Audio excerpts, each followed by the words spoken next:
आकाशवाणी गोरखपुर से प्रादेशिक समाचार।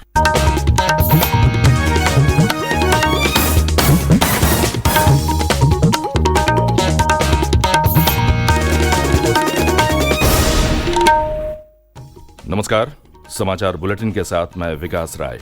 पहले मुख्य समाचार। मुख्यमंत्री योगी आदित्यनाथ ने अभ्युदय योजना के तहत प्रतिष्ठित परीक्षाओं में चयनित अभ्यर्थियों को किया सम्मानित। निःशुल्क कोचिंग से अभ्यर्थियों के चयन को बताया सकारात्मक पहल। मुख्यमंत्री ने प्रदेश में 7,182 एएनएम को दिए नियुक्ति पत्र। श्री योगी ने सरकार की मिशन रोजगार और मिशन शक्ति की प्रतिबद्धता को दोहराया। वाराणसी में कल से शुरू होगी G20 देशों के विकास मंत्रियों की बैठक। विदेश मंत्री एस जयशंकर आज 4 दिवसीय दौरे पर पहुंचेंगे काशी। और बेसिक शिक्षा विभाग की ओर से G20 जन भागीदारी के तहत राज्य स्तरीय शिक्षा गोष्ठी का किया गया आयोजन।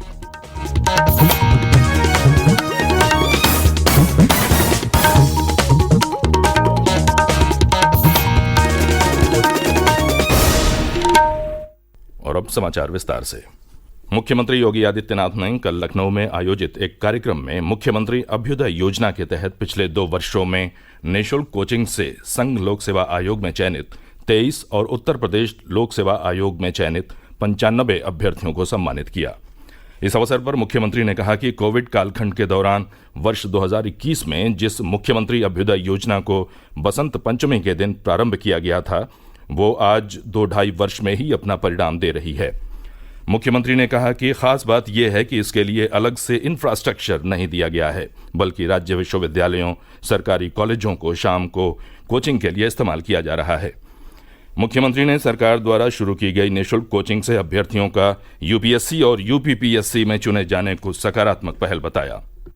सबसे अच्छी बात क्या है, 1998 से लेकर के 2017-18 या 20 तक बामुश्किल जो कोचिंग संस्थान समाज कल्याण विभाग चलाता था, इसमें से 3-4 लोगों का ही सिलेक्शन हो पाता। वहां भी यूपीएससी और यूपी पब्लिक सर्विस कमीशन में नहीं, रेलवे में हो गया या किसी अन्य सामान्य विभागों में हो गया, वो अलग विषय है। पहली बात, यह उत्तर प्रदेश से यूपीएससी में अभ्युदय कोचिंग से जिन लोगों ने मार्गदर्शन लिया, ऐसे 23 से 24 अभ्यर्थियों का चयन होना, यूपी पब्लिक सर्विस कमीशन में ये संख्या लगभग 100 के आसपास आना, यह एक बहुत सकारात्मक पहल है। मुख्यमंत्री योगी आदित्यनाथ ने कल लखनऊ के लोक भवन सभागार में आयोजित कार्यक्रम में उत्तर प्रदेश अधीनस्थ सेवा चयन आयोग द्वारा सभी 75 जनपदों के लिए चयनित 7,182 एएनएम स्वास्थ्य कार्यकर्त्रियों को नियुक्ति पत्र वितरित किए। उन्होंने कहा कि इतनी बड़ी संख्या में महिलाओं को नियुक्ति पत्र मिलना सरकार की मिशन रोजगार और मिशन शक्ति की प्रतिबद्धता का प्रमाण है। श्री योगी ने कहा कि पिछले 6 वर्षों में राज्य में पूरी निष्पक्षता और पारदर्शिता के साथ भर्तियां पूरी की गई हैं। मुख्यमंत्री ने कहा कि प्रदेश सरकार राज्य में स्वास्थ्य के बुनियादी ढांचे को लगातार बेहतर कर रही है।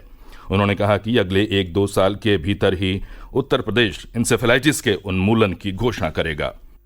प्रत्यक्षम किम प्रमाणम, जो प्रत्यक्ष है उसके लिए प्रमाण की आवश्यकता क्या? पूर्वी उत्तर प्रदेश से लेकर के सहारनपुर तक मस्तिष्क ज्वर प्रतिवर्ष हजारों बच्चों को निकल जाता है। 15 जुलाई से लेकर के 15 नवंबर तक का समय पूर्वी उत्तर प्रदेश में हजारों बच्चे इस बीमारी की चपेट में आते थे। 1200 से 1500 की मौतें होती थी और कोई प्रोत्साहन नहीं। आज मुझे प्रसन्नता है, स्वास्थ्य विभाग के नेतृत्व में जो कार्यक्रम प्रारंभ हुए, अंतर विभागीय समन्वय से सभी विभागों ने बेहतर समन्वय से जो प्रयास प्रारंभ किए, आज परिणाम है कि इंसेफ्लाइटिस, जिसको लोग कहते थे कि ये कभी समाप्त नहीं होगी, आज हम लोगों ने इसको पूरी तरह नियंत्रित कर दिया। जो उन्मूलन के लिए 1-2 वर्ष के अंदर ही उत्तर प्रदेश यह घोषित कर देगा कि इंसेफ्लाइटिस का हम लोगों ने उन्मूलन कर दिया है। एक मॉडल होगा ये देश के लिए भी, दुनिया के लिए भी।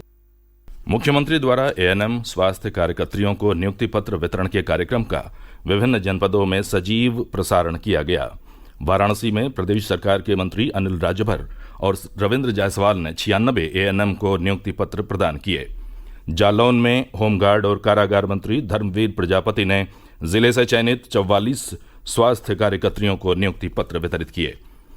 मुख्यमंत्री योगी आदित्यनाथ द्वारा पिछले 5 वर्ष के लंबित वाहन चालान को निरस्त करने के आदेश के बाद राज्य परिवहन आयुक्त चंद्रभूषण सिंह ने सभी संभागीय परिवहन अधिकारियों को इस संबंध में दिशा निर्देश जारी किए हैं।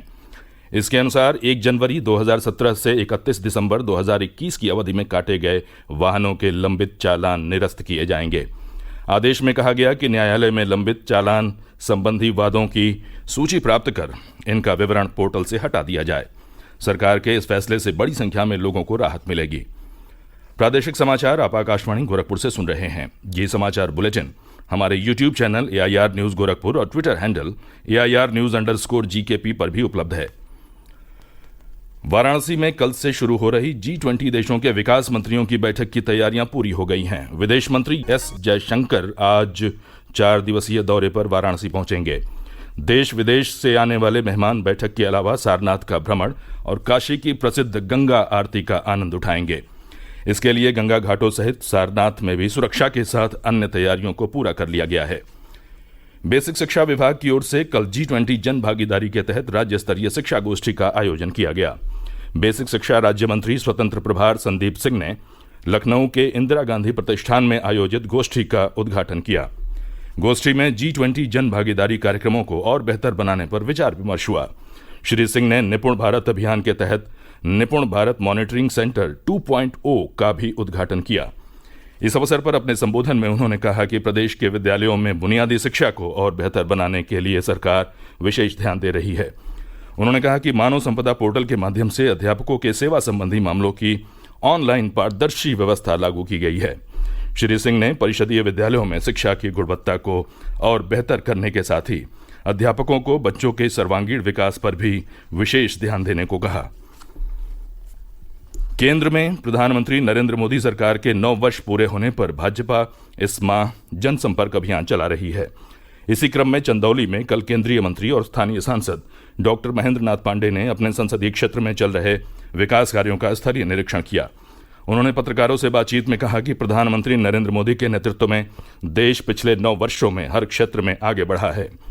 ओडिशा के बालासोर में रेल दुर्घटना के बाद रेल मंत्रालय की ओर से चलाए गए राहत और बचाव कार्यों की सराहना करते हुए उन्होंने कहा कि रेल मंत्री अश्विनी वैष्णव ने घटनास्थल पर 50 घंटे कैंप करते हुए रेल परिचालन को सुचारू कराया। प्रधानमंत्री मोदी ने भी घायलों से मुलाकात कर उन्हें उपचार में हर संभव मदद का भरोसा दिया। और अब कुछ समाचार संक्षेप में। लखनऊ न्यायालय परिसर में हुई कुख्यात अपराधी संजीव माहेश्वरी उर्फ जीवा की हत्या के मामले में न्यायालय की सुरक्षा में तैनात 6 पुलिसकर्मियों को निलंबित कर दिया गया है। वहीं हत्यारोपी विजय को 21 जून तक न्यायिक हिरासत में भेज दिया गया है। लखीमपुर खीरी के दुधवा नेशनल पार्क में पिछले 45 दिनों में 5 बाघों की मौत का संज्ञान लेते हुए मुख्यमंत्री योगी आदित्यनाथ ने कल आपात बैठक बुलाई, जिसके बाद प्रदेश सरकार के वन, पर्यावरण एवं जलवायु परिवर्तन राज्य मंत्री डॉक्टर अरुण कुमार ने कल दुधवा नेशनल पार्क का दौरा कर अधिकारियों को इस संबंध में जानकारी प्राप्त की और आवश्यक दिशा निर्देश दिए। स्वतंत्रता संग्राम सेनानी और पूर्व सांसद गौरीशंकर राय के जन्म शताब्दी वर्ष के अवसर पर बलिया के गौरीशंकर राय कन्या महाविद्यालय में आज श्रद्धांजलि सभा और संगोष्ठी का आयोजन किया जाएगा। कृषि मंत्री सूर्य प्रताप शाही सहित कई जनप्रतिनिधिगण संगोष्ठी में मौजूद रहेंगे। सुल्तानपुर जिले में पूर्वांचल एक्सप्रेसवे पर बनी हवाई पट्टी के अनुरक्षण कार्य के लिए कल से 25 जून तक माइलस्टोन 124.700 से 129.700 तक वाहनों का आवागमन बंद रहेगा। डाइवर्टेड मार्ग से वाहनों का आवागमन होगा। और अंत में मुख्य समाचार एक बार फिर। मुख्यमंत्री योगी आदित्यनाथ ने अभ्युदय योजना के तहत प्रतिष्ठित परीक्षाओं में चयनित अभ्यर्थियों को किया सम्मानित। निःशुल्क कोचिंग से अभ्यर्थियों के चयन को बताया सकारात्मक पहल। मुख्यमंत्री ने प्रदेश में 7,182 ANM को दिए नियुक्ति पत्र। श्री योगी ने सरकार के मिशन रोजगार और मिशन शक्ति की प्रतिबद्धता को दोहराया। वाराणसी में कल से शुरू होगी G20 देशों के विकास मंत्रियों की बैठक। विदेश मंत्री S जयशंकर आज 4 दिवसीय दौरे पर पहुंचेंगे काशी। और बेसिक शिक्षा विभाग की ओर से G20 जन भागीदारी के तहत राज्य स्तरीय शिक्षा गोष्ठी का किया गया आयोजन। इसी के साथ ये समाचार बुलेटिन समाप्त हुआ। नमस्कार।